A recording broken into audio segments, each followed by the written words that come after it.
जय भीम नमो बुद्धाय साथियों।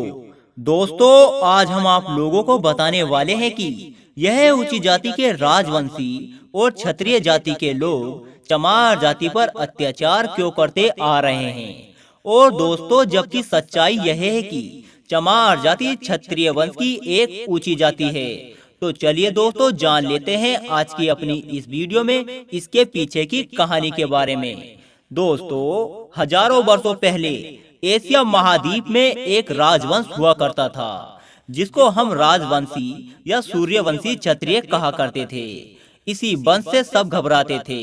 इसी वंश में भगवान गौतम बुद्ध, अशोक सम्राट, चंद्रगुप्त मौर्य ऐसे कई सम्राटों का जन्म हुआ। लेकिन आजकल कुछ हिंदूवादी और ऊंची जाति के लोग इस वंश का हिंदूकरण करना चाहते हैं, जबकि सच्चाई तो यह है कि जो ये राजवंश है वह चमारों का ही वंश है। चमारी सूर्यवंशी क्षत्रिय हैं और बुद्ध के वंशज भी हैं। दोस्तों, इसी के बारे में हम आपको कुछ ऐसी बातें बताने जा रहे हैं जिसको जानने के बाद आप शायद ही विश्वास ना करें, लेकिन यह सच है। दोस्तों, बौद्ध लोग जीव हिंसा से व्रत रखते थे, लेकिन मांस खाते थे। वह किसी भी जीव को काटकर या बलि देकर मांस नहीं खाते थे, बल्कि मरे हुए जानवरों का मांस खाते थे, जिसमें कि जीव होता ही नहीं था, और इस प्रकार जीव हत्या नहीं करते थे। और पूरे भारत में ऐसा करने वाली एक ही जाति थी, वह थी चमार जाति। आप बड़े बुजुर्गों से पता कर सकते हैं। और पूरे भारत में जनसूत्रियों और लोक कथाओं में चमारों को ब्राह्मण बड़ा भाई बताता है, क्योंकि ब्राह्मण हिंदू धर्म का मुखिया है तो चमार बौद्ध धर्म का मुखिया है। और इसी कारण से चमारों की शादी में भी पंडित को नहीं बुलाया जाता।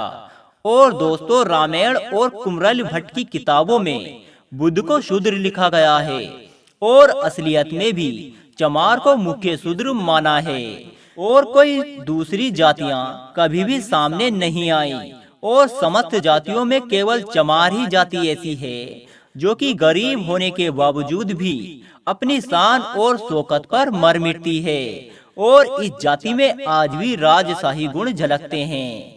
और इन चमारों का घर गांव के बाहर अक्सर होता है, क्योंकि चमार गांव के राजा हुआ करते थे, और इनको ही गांव में ढीड बाबा कहा करते हैं। और इस जाति से बौद्ध धर्म छीनने के बाद इस जाति को धर्म विहीन कर दिया गया, और इस जाति को अछूत इसलिए कर दिया गया था कि यह जाति कहीं फिर से बौद्ध धर्म ना खड़ा कर सके।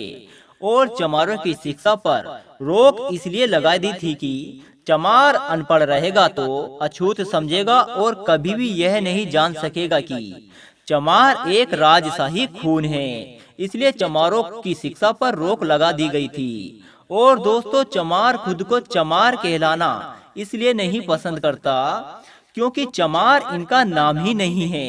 इनका नाम तो सूर्यवंशी क्षत्रिय है। इसलिए चमार आज भी चमार कहने पर भड़क जाते हैं, और झगड़ा और लड़ाई भी हो जाती है। और दोस्तों, जिस तरह से ब्राह्मणों में शुक्ला, शर्मा आदि जाति होती हैं, चमारों में भी आदि जातियां होती हैं, जैसे कि कोरी चमार, नोनिया चमार, तांती चमार, दुसाद चमार और पासी चमार और आदि। लेकिन चमार जाति की सत्ता छिन जाने के बाद इन सब में फूट पड़ गई। और दोस्तों, चंद्रगुप्त मौर्य भी चमार थे, लेकिन गोरे और सुंदर थे, जबकि चाणक्य ब्राह्मण थे और काले थे। और दोस्तों, इसी के आधार पर यह कहावत बन गई थी कि काला बाभन गोरा चमार। तो दोस्तों, आपको यह जानकारी कैसी लगी हमें कमेंट करके जरूर बताएं। जय भीम, जय भारत।